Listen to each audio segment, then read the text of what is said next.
My name's Elijah Brown. I own Gallery 63, and I want to show you 10 incredible items that are June 26th sale. This is some interesting stuff that you're probably not going to see every day. So I guess we should first start with the bottle service that's right in front of me. I don't know if we can see this, but this is a, it's not plugged in, but it does have a battery. It's not charged, but it's a Vive Clicquot bottle bucket. So you could put, I don't know, 3-4 bottles of champagne in here, you know, at a club $10,000 worth or something ridiculous, and then have it still lit and filled with ice. And I actually did a video on this a while back where I savored a bottle of Clicquot, so it does work. You can actually do that. And you know, you don't get to keep these at the end of the night, so it's kind of like an unusual thing if you want to have in your house, and if you have some guests come over. I don't see these come up for sale much, so definitely worth checking out. It's lot number, I don't know. Do you know more about like the origin of it and why it was made? Like, what would you guess? Like, what kind of era do you think this is from? Oh, so this is This is a modern piece. Yeah, so this is a modern piece. It's probably from the last like 5 years. But Vive Clicquot was actually Madame Vive. You can look her up. She invented the modern riddling process of making champagne. So before then, there was no way to make it like shelf stable and like consistently bubbly. And she figured out a way that if you like let the bottles sit a certain way, they won't explode, and you can have stuff with them. And her and Napoleon, the short guy who was emperor of France for a bit, they had like a thing, and they would have these wild champagne parties, and that's where sabering was actually invented, because it was the most efficient way to take the bottles off so they don't have to stop during their escapades. I'm not joking, you could look that up.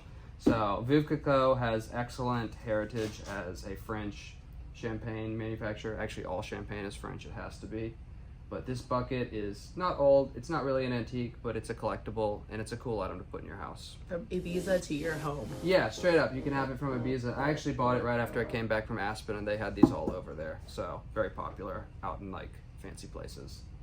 I think a good follow-up with that would be the Hermes briefcase. Yeah, So, from partying to work. yeah, so this is, can you see this? This is a Hermes briefcase, and it's full carbon fiber. It's not like a plate or anything. It's a real carbon fiber piece, and it's got real leather handles and bronze hardware, which is really nice. And it even has the key. Obviously, you have everything you need to make this work, and it's really nice. It's vintage, probably from like the early 2000s, but there's basically no damage to it. It is monogrammed KE. So if your initials were KE, you're in luck, and if not, you can pop this off with no problem. It won't be an issue. But this piece retails at Hermes for, I don't remember the exact number, but it's like $16,000. Yeah, so you see the inside, it's very nice. Some very important businessman kept his cards in here. You could fill it with money and probably put a lot in here. It's definitely along the theme of like partying, because from the 1980s, so it's like it matches the champagne to then work in the morning. Very Patrick Bateman, very right, American Psycho. This is very American Psycho. Whoops. This is a very American Psycho piece, and it's really beautiful. You see the carbon fiber weave is like super tight. This is actually not exactly easy to do, but if you wanted to buy this piece, they still sell it today, but you're gonna have to give them enough to buy a used Honda, which sucks. Speaking of, we do have a car in upcoming sale. We do, yeah. There's a 1968 Toyota FJ, which was like the Japanese version of a Jeep.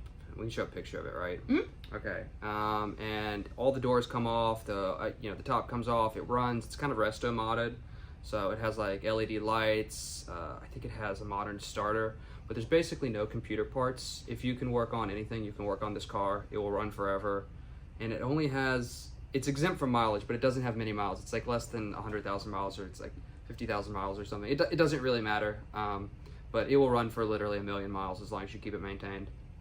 And I think it's only at like $9,000 now. It might be at 10 or whatever, but it's about a $50,000 car. So if you're looking for a great buy, I think it's lot 3 or 4 in the auction on. Did we already say the auction's June 26th? No, we did not. Our auction's gonna be June 26th at 11 a.m. Right. Yeah. So gallery63.net. You need to check us out. We've got an incredible auction on June 26th, and all these items will be only for sale then. So if you want to buy them, you're gonna have to buy it on June 26th. Gallery63.net. Why don't we open the watch? This is a great watch. I love watches. I think that they're cool. It's a good thing to have, and this is a steel one. Everyone likes the steel watches, I guess. It's a Cartier. It's lot 2 as well. This is lot 2, right? So it's a Ballon Bleu with this French blue dial. And so they call it a Ballon Bleu because, and this is a modern watch. You could still buy this one today from Cartier. You can get the price. Maybe Sam can look it up. But this is an expensive watch. I think it's about $15,000 or something. It's an automatic with a date function, and it's got this really beautiful curved crystal, and this satin brushed with a polished outside steel band. There's really nothing wrong with it. It's an excellent watch, excellent condition. It runs. You can see the back is like kind of bubbled or whatever. It straight up looks like a balloon. That's how they came up with the name. But this is one of Cartier's more recent designs for a watch.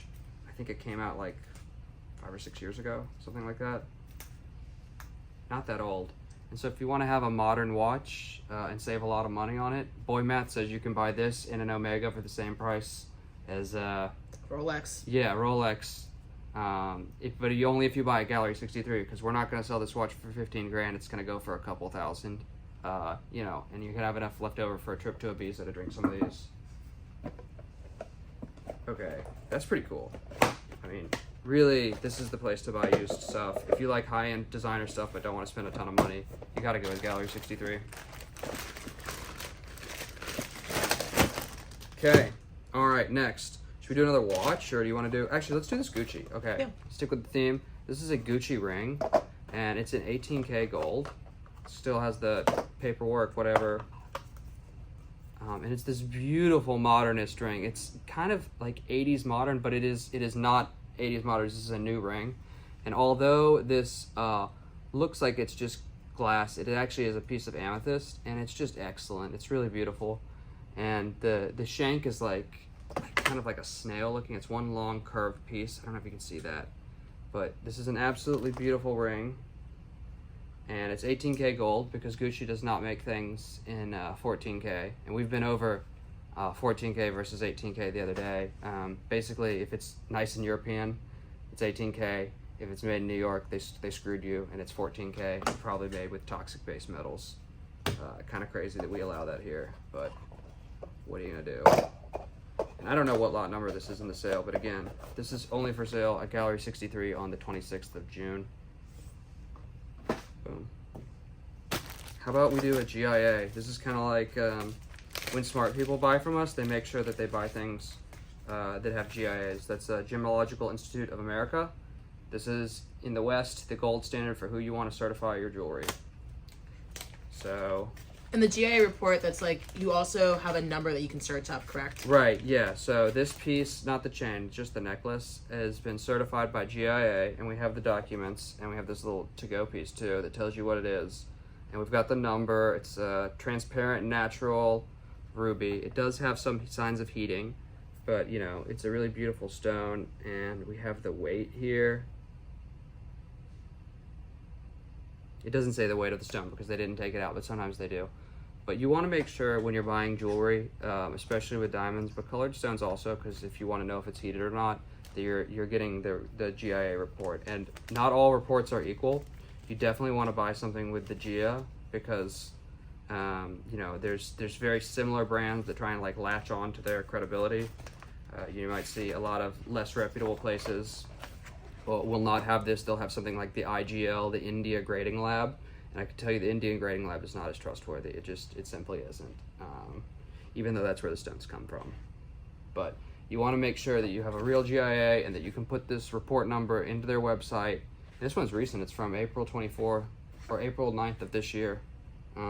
So someone paid $250 just to have this form made. And they're included when you win it in the auction, correct? Yeah, so when you buy this piece, if it comes with a GIA, you get the GIA, you own it, you own the number, you have all the information, and you can look it up and see all the stuff forever till the end of time. GIA maintains a record of it on their website.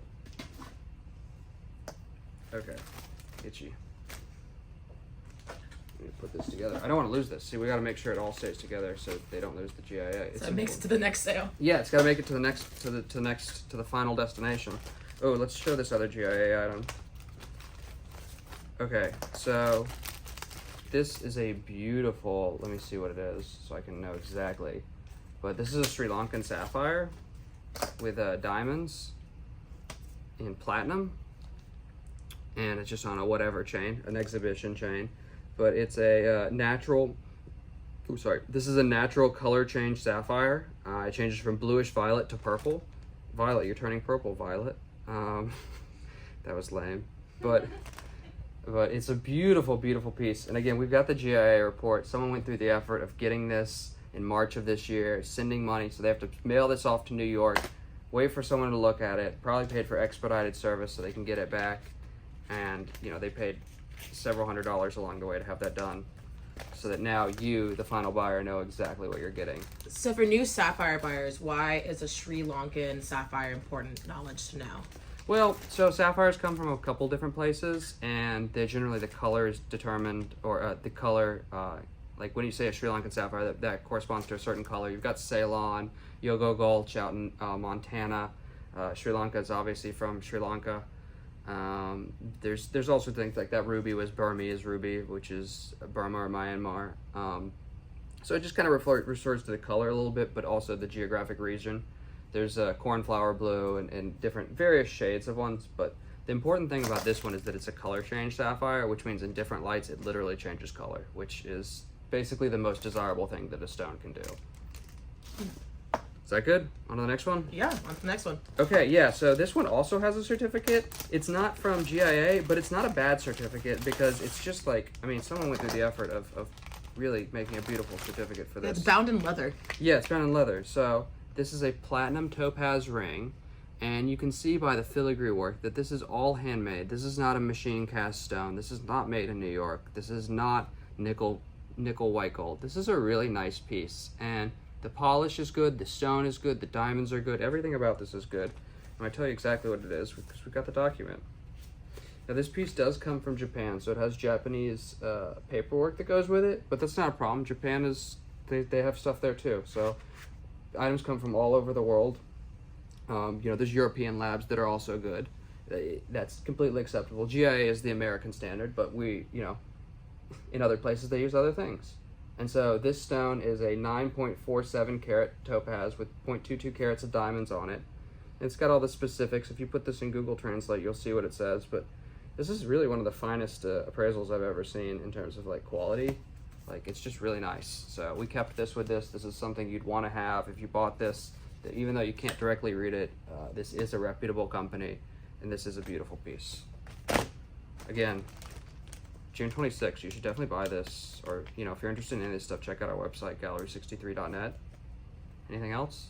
No, I think that's kind of around some of the few things that we have in the sale. We have a lot of things coming up in this upcoming sale. Right. But those are some of the highlight pieces. There's going to be the Tiffany Studio window, but we can't bring that into the warehouse. Oh, we have this watch. Let's go over this watch too. Yeah. Oh, yeah.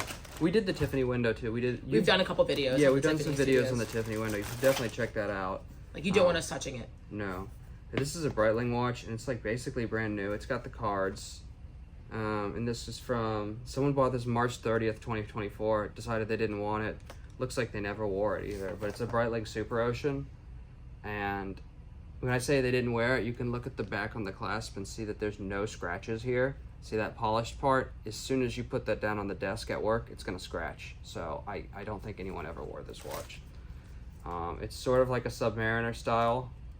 Let's get it working. So this one is it's waterproof to 1,000 meters, or sorry, 1,000 feet, just like a Submariner. It has a rotating bezel. Just kidding. It does not have a rotating, does it really not, or is it so tight? I'm not gonna force it. I don't know off the top of my head, but it's got a rubber band, which is very in vogue right now. The most expensive watches in the world all have rubber bands. Actually, the most expensive watches are made of plastic too, which is crazy. That's a different video. That's a different video. We'll talk about that at a later date. But we're past the era of intrinsic value. We're now in just straight flexing. But this is a beautiful, beautiful watch. It's got all the stuff it would have come with brand new. The closest to new as we can get. Yeah. You could give this watch to your husband, boyfriend, brother, sister if she's got a big wrist, and they would never know if you didn't go to the store and spend a lot of money. It's literally brand new. So saying you wanted to bling it out, could you replace the band? Of course. They make other bands or whatever. It's just you take it to a jeweler or do it yourself. Actually, I know this watch is brand new because I still see there's the protective plastic on the side. Like literally no one wore So this condition watch. report, brand new. Condition report, brand new. I'm afraid to touch it. It's got all the documents. I don't want to drop it. You can see all the information in every language: Arabic, English, French, Chinese, Japanese, whatever. I don't know where this watch was retailed, but if you plug in this serial number, they can tell you. Breitling keeps track of all this stuff. It's a QR. Yeah, that's right. So it's got the box. And again, this is a perfect gift. If you want to save 50% over retail, you shop with Gallery 63. So anything else we go? Oh, Yeah. so you want to talk about something weird? Yeah. Like, this isn't necessarily in the auction because it's of no actual value, but we accidentally bought this. And what's even funnier is we actually went through the effort of cataloging it too. But it's a Prada phone box that it doesn't have the phone, but Prada made a phone. I'm not exactly sure when, but we have, and someone saved everything. Like the little serial number, the battery information. I don't know why. Yeah, it looks like a terrible Android phone. Here's the book on it. Oh wow, what do you get here? So it's an LG Prada is the phone, and they were marketed the 12th of December 2006, and they were officially released January 18th 2007. So it was Prada's before the first and iPhone. only smartphone. All right, and so this is the case that you'd get for it. Like, obviously, this is not a phone shape anymore. So it came out right before the iPhone. Big mistake.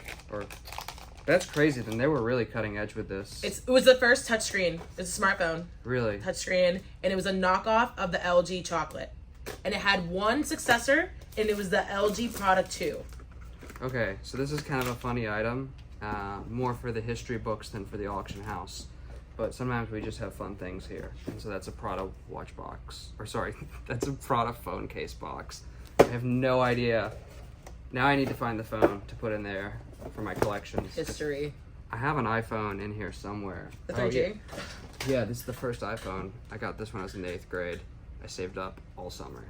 We saw them on Urban Outfitters, $600. That's crazy. I tried to plug it in and it didn't work.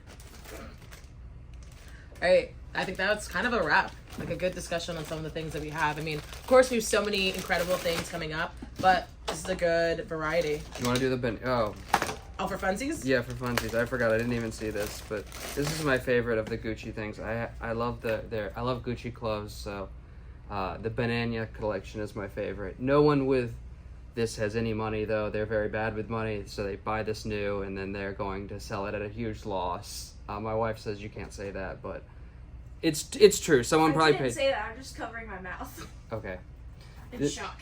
it's probably true. But it's like literally brand new, and it's got the Banana seal or We'll whatever. throw in the Beavis and Butthead keychain because I know you're not 35. Okay. Okay. Banan Yen. Okay. So I don't know. What Japanese we'll do with international hit Banan Yen. Yeah. Gucci collaboration. it. This is it. Successor of the Doraemon. Gucci collaboration. Yeah. So we also have a Doraemon in this. We do auction, have a too. Doraemon in this auction. So for anyone who is childish at heart or has a child that may like it, Not bad. It's a great buy. Gucci-mon. Buy it used, so you know you don't have to spend $1,000 on this. It'll only sell for I don't know $200 maybe. Gallery 63. yeah, I think that's a great wrap. That's it. Boom. We're done. Don't forget, our sale is going to be at 11 a.m. Right. June 26th. Right. And then we'll try to have everything out, invoices out 2 days after the sale. And look forward to our future sales coming up. Right. So if you buy with us, you'll get the invoice after the sale, and just be sure to pay quickly so you can get your item as fast as possible. All right. Thank you all so much. And I hope Boom. you all enjoy the rest of your day. Adios.